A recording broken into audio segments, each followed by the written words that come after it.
So I went through the entire advertisement and I kept ticking the boxes, and I realized that I fitted everything except that I was not a young man. And so at that age, I probably had more conviction than caution. And I genuinely couldn't understand that why women were serving the nation in so many other capacities could not join the Indian army. I was a little disturbed, and I thought, what do I do about it? So I had no connections with the army. I did not know anybody there. And I just saw the advertisement, and it was on behalf of the chief of army staff. So I thought that this is the man I must reach out to. So I just tore a page from my notebook, and I wrote a letter to him. It wasn't, no, it was not an act of rebellion. It was an act of fairness. I couldn't understand why only men should get that duty of serving the nation. Why not women?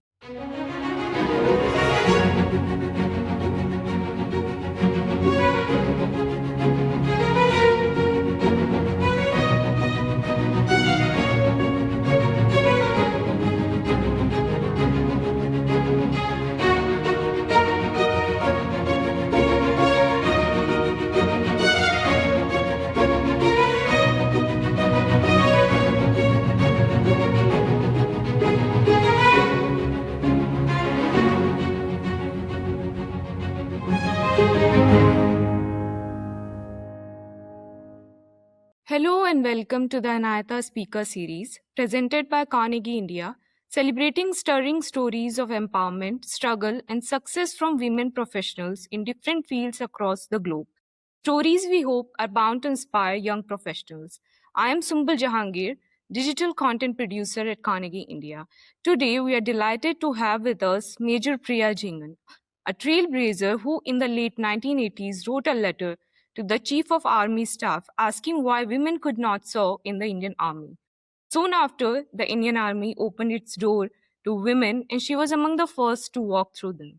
As Lady Cadet number 1 at the Officers Training Academy, Chennai, going on to become the first woman commissioned into the Judge Advocate General's Department. Recognized by the President of India as one of the 112 pioneering First Ladies, her journey didn't end with the uniform. She has since built a remarkable second life as a journalist, educator, adventurer, motivational speaker, and founder of the MPJ Leadership Academy, committed to nurturing the next generation of leaders.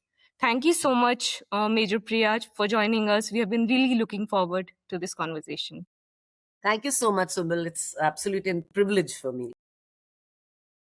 So, Major Priya, just hearing your introduction, one can't help but feel that your life has been a series of deliberate, courageous choices, each one opening a door for others. So, I would love to start right at the beginning of that story in the late 1980s, at a time when women were not allowed in the Indian Army. You wrote directly to the Chief of Army Staff asking why women could not serve.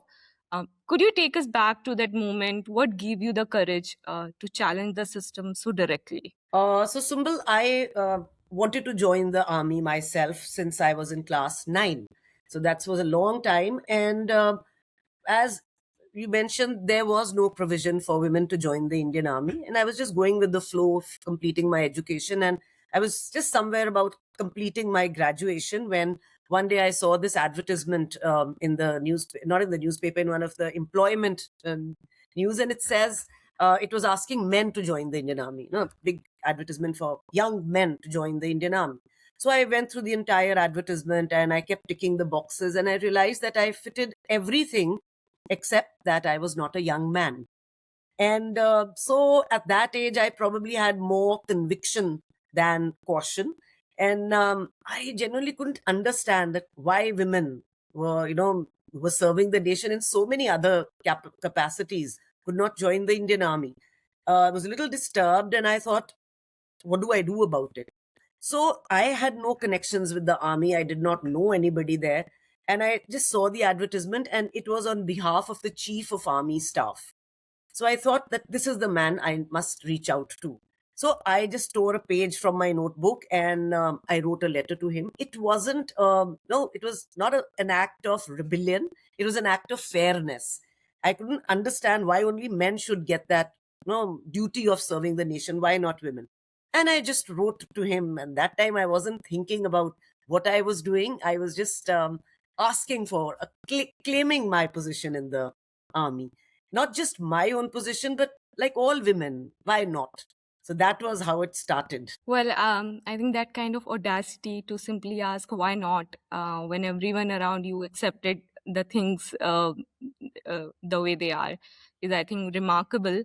Um, and remarkably, the system did eventually respond to women who were asking to join, which makes your entry into the army all more significant. I received a letter from the Chief of Army Staff. He did reply to my letter, which was, Oh, yes. So initially I thought, who's going to read a letter randomly from a girl in Simla? Will it ever reach the army? Will he even see it? And would he even reply? But he did reply. And he says that I'm very happy to receive a letter from somebody who's so enthusiastic and somebody who really wants to serve the nation. And so he says, you continue with your education, continue with your physical fitness, and this will happen, but it'll take some time. So I had this reassurance that yes, it will happen. I mean, that sounds, again, like I said, remarkable. So, when the army finally opened its door to women and you entered the officers training academy as Lady Cadet number one, did you realize at the time that you were stepping into history?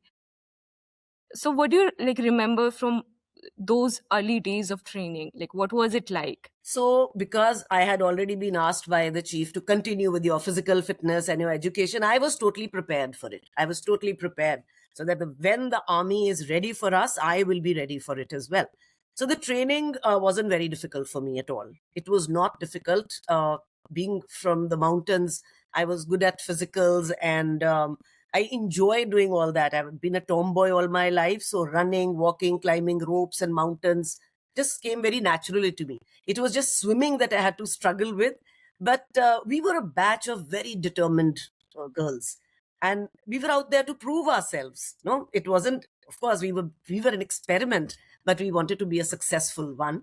And so my training days are memorable for me. There were so many funny incidents, so many crazy instances, doing things you'd never done before.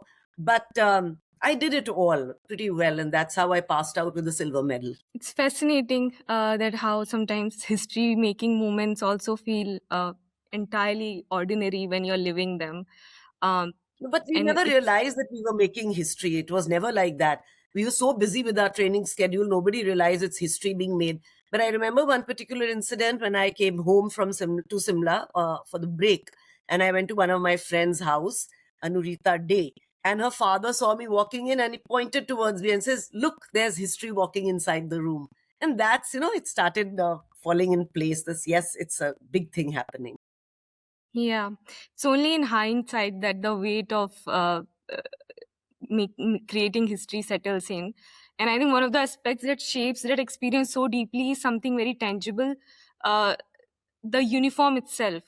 So that I want to talk more about that. That uniform often create a collective identity. So like rank, discipline, structure.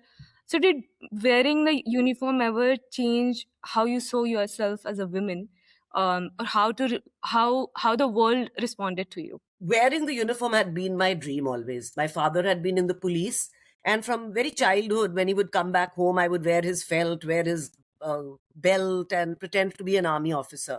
But when I actually wore the uniform, it was more like the uniform wore me. It just totally engulfed me, completely engulfed me, and took over me. And it gave me, very strong sense of responsibility and purpose. And every day I realize that when you're donning your uniform, it's a huge responsibility we're carrying out. No, it never took away any of, it had nothing to do with making you less of a woman. No. If anything, it made me more confident in whom I was. It all changed how society also saw you, walking in uniform, and it being the very first time. So there were different reactions from different people, but mostly they were respectful and full of awe. You could call them awesome reactions from them. Yeah, that awe is definitely there for the uniform. But it's such a layered thing, the way an external symbol can quietly reshape your Yes, true. entire internal sense of who you are. Yes. So, ma'am, you have consistently spoken up for greater opportunities and permanent commission for women in the defense forces, even when it did not quite benefit your own batch personally, because that's when the thing started happening. So, when you look at where women in the armed forces stand today, what progress makes you helpful, and what do you think that conversation still need to happen? There has been a lot of progress. There's no doubt about that. In India, we take a little time, but we eventually do what's supposed to be done. So, what makes me hopeful is that women today are no longer being viewed as just symbolic inclusions. They are commanding units. They are flying aircrafts. They are serving in very challenging operational roles and aspiring for long-term careers in the forces. But the larger conversation still has to move on from allowing women to do this, allowing them as officers to do this, allowing them to simply recognizing merit and not gender. That'll take time, but we are getting there. No, I think it's very there's something generous about advocating for a door you yourself couldn't walk through, and it speaks to a kind of leadership that goes beyond rank or like personal gain when you advocate for others to walk through those doors. Which brings me to my question that after your army career, you moved into journalism, education, mentoring, leadership training, and motivational speaking. Was it difficult to reinvent yourself after such a defining chapter in uniform? And how did you rediscover purpose beyond army? So, reinventing yourself after the army was not easy because the uniform becomes such a deep part of you, such an identity. But army also teaches adaptability. And I realized that leadership, resilience, discipline, teamwork, they are not just confined to the forces. These are life skills. So initially, I found myself, like totally lost at sea when we finished with our tenure. But I realized this that there are more opportunities. You've lived your dream, and that is not the end of the dream. It's a continuation of the dream. What I had become by then was my best version. So I knew that there were more opportunities to be at stake, and I had to look at other things. And so, whether it was journalism, mentoring, adventure training, or leadership development, I found ways to continue serving people with a purpose. So, I think people like me underestimate how much courage reinvention takes, especially when the chapter you're closing was one as identity defining as a military career. But it sounds very exciting. The things you did in your next chapter, the chapter beyond Symbol, uniform. it's not that you have a dream, you fulfill it, and that's it. It's not that. Life goes on. You're 20 and 30, your dreams are different. 40, your dreams are different. 50. So I kept upskilling myself. Whichever new opportunity I had, I trained myself. I studied. I got a degree, and then continued. So it's army was the first profession I did, and after that, so many other things I've been doing. That's how one has to be. You can't just give up after one door is closed. And like this old saying that if one door closes, so many windows open. You have to wait for those windows, watch out where they are, and then take the plunge. That's very inspiring, actually. And it reminds me that I've read about your mountaineering, skiing, all the adventurous Mhm. hobbies, or maybe that's like, um, so you've constantly challenged yourself, I think, physically and That's mentally, true. from skiing and whitewater rafting to summiting Kilimanjaro uh, with students. So, what draws you to adventure? Do you think mountains and extreme journeys teach us something about leadership and life that ordinary environments simply cannot? See, just strips life down to its essentials. And that's what I believe. Your ego, ranks, your everything, it takes away and it just keeps a raw you in front of it. So, mountains, rivers, and difficult journeys, they test not just your physical endurance, but your character. And I have been an adventurous person born in the mountains. I love the mountains. I mean, I would love to, if I given a chance, I would get up in the morning, climb a mountain, and wait for the come back in the evening and wait to climb the next mountain. Doesn't happen that ways. But I've tried to do as much as I can. And in MPJ Leadership Academy also, we work with the companies where we take them for adventure activities, because I totally believe that what one learns outdoors doing outdoor activities is very different than what can be taught in a classroom. And I realized last year, I was part of the Everest Base Camp trek, and the leadership lessons we learned there were tremendous, because in those extreme climate conditions, in those treacherous mountains, taking decisions is very difficult. It's very simple to direct and lead from an air conditioned office. But that is where the mountains teach you your true worth and how capable you are. Yeah, that's right. I've not done amazing trekking summits, but I love mountains. And one thing which I like about mountains also is that it doesn't care about your title, who you are. You're just a human being facing something bigger than yourself. Um, so, ma'am, to talk more about the MPJ Leadership Academy, through your work at the academy and your work with the students, you focus deeply on nurturing leadership among young people. So, what concerns you most about the leadership in today's world, and what qualities do you believe young people need more now than ever? So, see, all the discoveries, inventions, whatever we are using these days have been done by the young people. So, they know a lot, but they are capable, extremely capable. But what concerns me is the growing impatience for success. Their growing impatience for success without the willingness to build depth. That is a point. But see, resilience or character, all these things, they'll happen once you've suffered, once you've endured. It doesn't happen immediately. So you have to be patient. You have to be extremely patient to be a good leader. And see, leadership today requires more than anything emotional strength, empathy. Only then can you lead. Anybody who's going up will be saluted, but it's a person when he's coming down, and how many people salute him, that will decide what a good leader that person has been.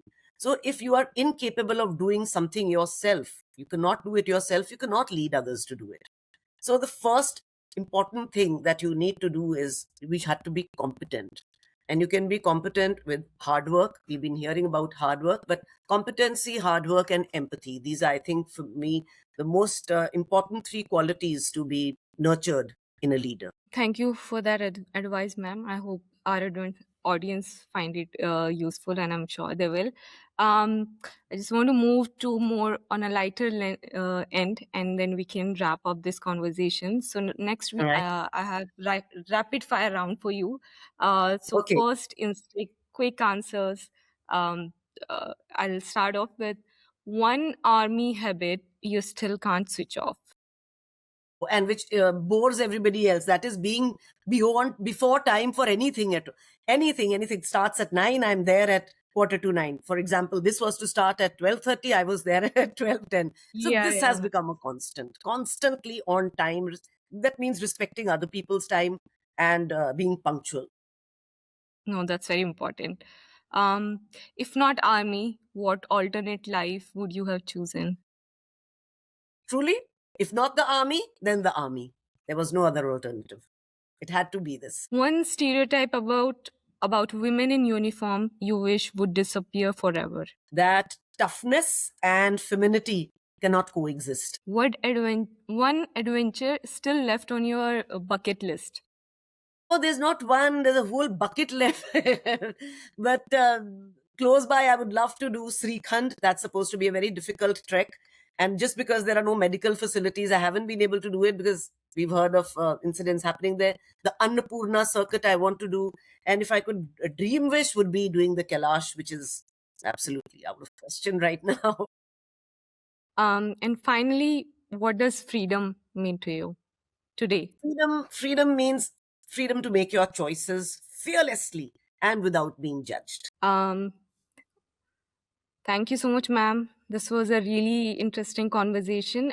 Just before we end this, um, I want to ask you for some advice for women who want to join the army, who are listening this conversation.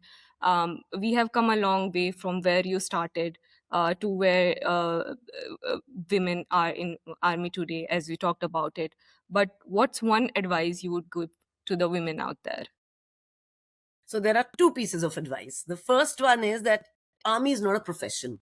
You can't just say that tomorrow, okay, now this did not work out, JEE paper leaked out, so now I can go for CDA. It's not like that. It has to come from within your heart. You have to know your mission beforehand. It has to be ingrained in your blood that I want to serve the country. Only then will you want to join in and will you be able to gain entry into it.